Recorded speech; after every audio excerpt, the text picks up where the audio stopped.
അവൾ ആക്ച്വലി ഭയങ്കര സ്റ്റുഡിയോസ് ആണ്. ക്ലാസ് ഫസ്റ്റ് സെക്കൻഡ് അങ്ങനെയാണ് അവളുടെ ഫ്രം ദ ബിഗിനിങ്. പിന്നെ 11th ഗ്രേഡ് കഴിയുമ്പോഴാണ് അവൾ ഇത് പറയുന്നത്. അതിനു മുമ്പ് ബൈക്ക് റേസിംഗ് ഒക്കെ ഇൻട്രസ്റ്റ് ഉണ്ടായിരുന്നു. എനിക്ക് അതിൽ അത്ര ഉണ്ടായിരുന്നില്ല. പിന്നെ ഇത് അവള് പറയുമ്പോഴും ഞാൻ വിചാരിച്ചു ശരി കുറച്ചു പോയാൽ അവളുടെ മൈൻഡ് മേ ബി ചേഞ്ച് ആവുമെന്ന് വിചാരിച്ചു. ഒന്ന് മെഡിസിൻ എടുക്കട്ടെ, അങ്ങനെ നമ്മള് വളരെ ഒരു എല്ലാവരും തിങ്ക് ചെയ്യുന്ന അങ്ങനെയാണ് തിങ്ക് ചെയ്യുന്നത്. പക്ഷെ അവള് അങ്ങനെയല്ല, ഭയങ്കര ലോജിക്കൽ പേഴ്സൺ ആണ്. കുറച്ച് entirely she's little different from.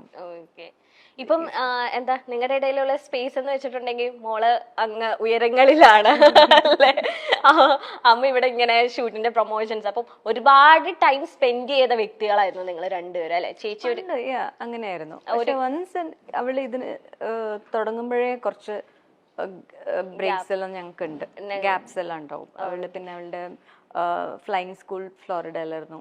അപ്പൊ ഒരു 1.5 കൊല്ലം ഇങ്ങനെ കുറച്ചായിട്ട് അവള്. അപ്പൊ ആദ്യത്തെ ഗ്യാപ്പ് വന്നപ്പോ തൊട്ട് എങ്ങനെയാണ് അത് ചേച്ചിയിലേക്ക് നല്ലോണം എഫക്ട് ചെയ്ത് കാണുമല്ലോ, നിങ്ങൾ രണ്ടുപേരിലേക്ക് എഫക്ട് ചെയ്ത് കാണും, എങ്ങനെയാണ് അതൊന്ന് മാനേജ് ചെയ്തെടുത്തത്?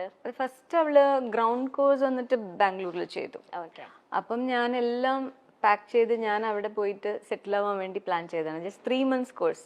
ഞാൻ പറഞ്ഞു 3 months അവള് ഇല്ലാതെ എനിക്ക് ഇരിക്കാൻ പറ്റില്ല, അവൾ എവിടെ പോയാലും ഞാൻ പോവും, അവിടെ ഒരു കിച്ചൺ സെറ്റ് ചെയ്തിട്ട് ഞാൻ എവിടെയെങ്കിലും സ്റ്റേ ചെയ്യുമെന്ന് പറഞ്ഞിട്ടാണ് പോയത്.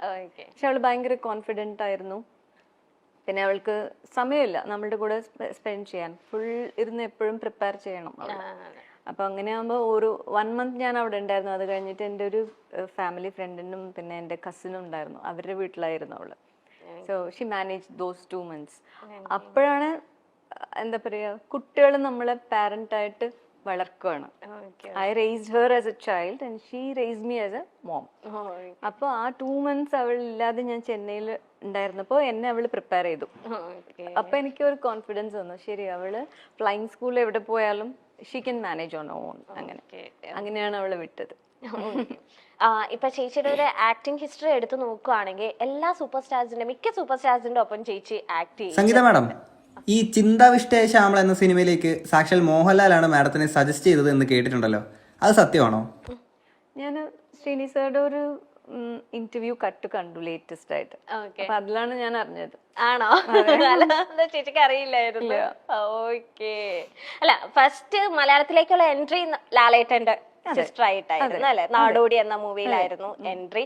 ആ സമയത്ത് ലാലേട്ടൻ ഒരുപാട് പിക്ചേഴ്സ് ഒക്കെ ചേച്ചിയുടെ അടുത്ത് തന്നിട്ടുണ്ടായിരുന്നു.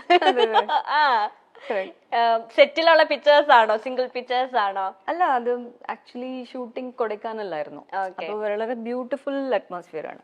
അപ്പൊ മോയിനി ചേച്ചിയാണ് അതില് ലീഡ്, ഫീമെയിൽ ലീഡ്. അപ്പൊ ലാൽ സാറിന്റെ ഫോട്ടോഗ്രാഫി ഇൻട്രസ്റ്റ് ഉണ്ടായിരുന്നു തോന്നുന്നു. സോ എല്ലാവരും എടുക്കുകയാണ്. അപ്പൊ എനിക്കും കുറച്ച് എന്റെ കാൻഡിഡ് പിക്ചേഴ്സ് ആണ് കുറച്ച് കിട്ടി. അതിപ്പോഴും സൂക്ഷിച്ചു വെച്ചിട്ടുണ്ട്.